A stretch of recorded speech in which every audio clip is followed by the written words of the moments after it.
हाँ तो चलिए नमस्कार, स्वागत है CG24 खबर यूट्यूब चैनल के और एक नई वीडियो पे। आज हो गया है 12 मई 2021। बताएंगे छत्तीसगढ़ की तमाम बड़ी लेटेस्ट खबरें आज के ब्रेकिंग न्यूज़ पर। तो बिल्कुल इस वीडियो को शुरू से लेकर अंत तक बने रहिएगा और नए हो तो चैनल को सब्सक्राइब करके बेल आइकन को भी जरूर से दबा के रखिए, क्योंकि छत्तीसगढ़ से जुड़ी तमाम बड़ी लेटेस्ट खबरें लगातार हम इस चैनल के माध्यम से आप लोगों तक पहुँचाते रहते हैं। तो चलिए आइए खबरों का सिलसिला को शुरू करते हैं और आज की पहली बड़ी खबर आपको सुना के चलते हैं। तो चलिए आज की पहली बड़ी खबर, सीएम भूपेश बघेल ने सभी जिलों के कलेक्टर को जारी किए निर्देश। मुख्यमंत्री भूपेश बघेल ने प्रदेश में हुई बेमौसम बारिश से फसल सहित अन्य हानि का आकलन करने और प्रभावितों को तत्काल आवश्यक सहायता उपलब्ध कराने के निर्देश दिए हैं। बता दें, मुख्यमंत्री ने कलेक्टरों को कहा है कि बारिश और आंधी तूफान की वजह से फसल सहित अन्य जनधन के नुकसान के सर्वे के लिए तत्काल टीम का गठन कर आकलन किया जाए। साथ ही पीड़ितों को तत्काल राजस्व पुस्तक परिपत्र 6-4 के तहत आवश्यक आर्थिक सहायता राशि प्रदान की जाए। चलिए तो आगे बढ़ते हैं। वहीं दूसरी और बड़ी खबर, कोरोना से पिता खोए बच्चों को स्कूल फीस माफ। कोरोना काल में अपने पिता को खो चुके बच्चों की फीस माफ की जाएगी। प्राइवेट स्कूल मैनेजमेंट एसोसिएशन ने बड़ा फैसला लिया है। घर के मुखिया को खो देने के बाद कई ऐसे परिवार हैं जो आर्थिक संकट का सामना कर रहे हैं। आर्थिक स्थिति खराब होने से कई परिवार स्कूल की फीस अदा करने में स्थिति में नहीं है। ऐसे बच्चों को RTI के दायरे में लाने की अपील की गई है। वहीं एसोसिएशन ने ऐसे बच्चों की जानकारी मांगी है। परिजन के लिए मोबाइल नंबर भी साझा किए हैं, जो कि मोबाइल नंबर आप अपने मोबाइल स्क्रीन पर देख सकते हैं। आगे बढ़ते हैं। वहीं दूसरी और बड़ी खबर हम आप लोग बता के चलते हैं। जी हाँ, छत्तीसगढ़ में बारिश ओलावृष्टि से रबी फसल बर्बाद, तो वहीं दूसरे ओर मुआवजे की मांग। जी हाँ, बता दें इन दिनों आंधी के साथ हुई बारिश ओलावृष्टि से कई जगहों पे सैकड़ों एकड़ धान की फसल को भारी क्षति पहुंची। प्रभावित किसानों ने प्रशासन से मुआवजे की मांग की है। वहीं तहसीलदार ने पटवारी को जांच प्रतिवेदन देने के निर्देश भी दिए हैं। चलिए तो आगे बढ़ते हैं। दूसरी ओर कोरोना जाँच का नया रिकॉर्ड, एक ही दिन में 64,000 जाँच। जी हाँ, बता दें कोरोना संक्रमित की पहचान के लिए प्रदेश में 10 मई को रिकॉर्ड 64,809 सैंपलों की जाँच की गई। प्रदेश में कोरोना संक्रमण की शुरुआत के बाद एक ही दिन में यह सर्वाधिक संख्या सैंपलों की जांच हुई है। बता दें 10 मई को दुर्ग संभाग में 5 जिलों में 9,993, वहीं रायपुर संभाग के 5 जिलों में 12,125, वहीं बिलासपुर संभाग के 6 जिलों में 17,049, वहीं सरगुजा संभाग के 5 जिलों में 14,418 तथा बस्तर संभाग के 7 जिलों में 11,494 सैंपलों की जांच की गई है, जो कि अब तक की जांच में सबसे बड़ी आंकड़े सामने आई हैं। बता दें जिसमें एक ही दिन में 64,000 से अधिक सैंपलों की जांच की गई है। चलिए आगे बढ़ते हैं। दूसरी ओर बढ़ती खाद के दामों के बीच कृषि मंत्री रविंद्र चौबे ने जारी किए हैं पत्र। बता दें फर्टिलाइजर की बढ़ती कीमतों पर कृषि मंत्री रविंद्र चौबे ने केंद्रीय कृषि मंत्री और केंद्रीय उर्वरक मंत्री को चिट्ठी लिखी है। इसके साथ ही राज्यों में कृषि मंत्रियों को भी चिट्ठी भेजी गई है। रविंद्र चौबे ने कहा कि पहली बार खाद की कीमतों में वृद्धि हुई है। प्रधानमंत्री ने कहा था किसानों की आय दोगुनी की जाएगी, लेकिन खाद की कीमतें दोगुनी हो गई है।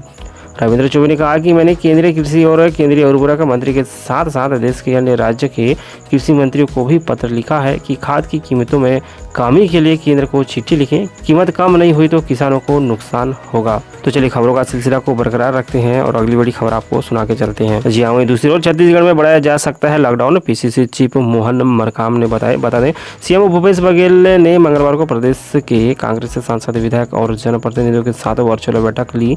यह बैठक लगभग 3 घंटे तक चली, जिसमें संक्रमण, लॉकडाउन और वैक्सीनेशन सहित कई अन्य मुद्दों पर चर्चा हुआ और सभी जिलों का रिपोर्ट कार्ड लिया गया। बैठक के बाद प्रदेश के कांग्रेस अध्यक्ष मोहन मरकाम ने मीडिया से जानकारी दी। उन्होंने लॉकडाउन बढ़ाए जाने को लेकर कहा कि अगर देश में लॉकडाउन लगाया जाएगा तो संभव है छत्तीसगढ़ में भी लॉकडाउन आगे बढ़ाया जाए।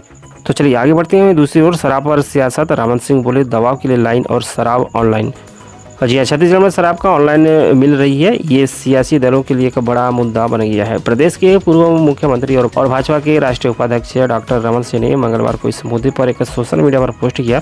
उन्होंने राहुल गांधी को टैग करते हुए लिखा है कि राहुल गांधी जी छत्तीसगढ़ की इसी देश का हिस्सा है, काश आपको यहाँ की बदहाली और अव्यवस्था भी दिखती हो। वहीं रमन सिंह ने अपने पोस्ट में अगले हिस्से में लिखा कि टेस्टिंग के लिए लाइन और अस्पताल के लिए लाइन, ऑक्सीजन के लिए लाइन, इंजेक्शन दवाई के लिए लाइन, वैक्सीन के लिए लाइन, बस दारू ऑनलाइन, यही है कांग्रेस की पहचान। चलिए तो आगे बढ़ते हैं। दूसरी ओर बेमौसम बरसात में भीगा करोड़ों का धान, कृषि मंत्री चौबे का बयान। बता दें जवाब में कृषि मंत्री रविंद्र चौबे ने बताया कि 4 दिन पहले ही जब मौसम विभाग की चेतावनी जारी की गई थी तो सभी धान केंद्रों को धान ढकने बंदोबस्त किया गया था। कितना धान भीगा ये पूछने पर मंत्री ने कहा कि अब इसका आकलन किया जा रहा है।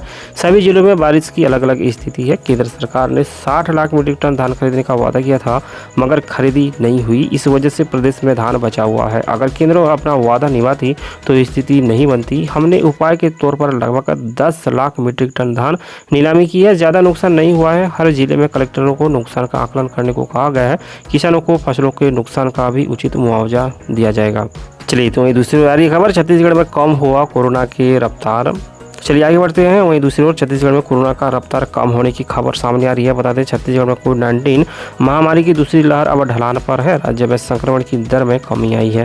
साथ ही कोविड से मृत्यु की संख्या भी कमी हुई है। मुख्यमंत्री भूपेश बघेल के नेतृत्व और दिशा निर्देशन पर राज्य के अस्पतालों में ऑक्सीजन और बिस्तरों की उपलब्धता भी बढ़ी हुई है। वहीं साथ ही प्रदेश में हर वर्ग का भी टीकाकरण भी तेजी से जारी है। कोविड-19 महामारी की दूसरी लहर में प्रदेश के पॉजिटिव प्रकरणों में भी कमी देखी जा रही है। जहाँ 24 अप्रैल को राज्य के करीब 17,000 घनात्मक प्रकरण थे, वहीं 26 अप्रैल को 15,084, वहीं 29 अप्रैल को 15,804 और 4 मई को 15,785 और अब धीरे धीरे घटकर 8 मई को 12,239, साथ ही 9 मई को 9,120 तथा 10 मई को 11,867 रही। तो चलिए, इस तरह से आप देख रहे हैं 12 मई 2021 छत्तीसगढ़ की तमाम बड़ी लेटेस्ट खबरें CG24 खबर यूट्यूब चैनल के माध्यम से।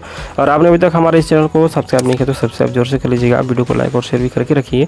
छत्तीसगढ़ से जुड़ी तमाम बड़ी लेटेस्ट खबरें लगातार अपडेट हम इस चैनल के माध्यम से आप लोगों तक पहुँचाते रहते हैं।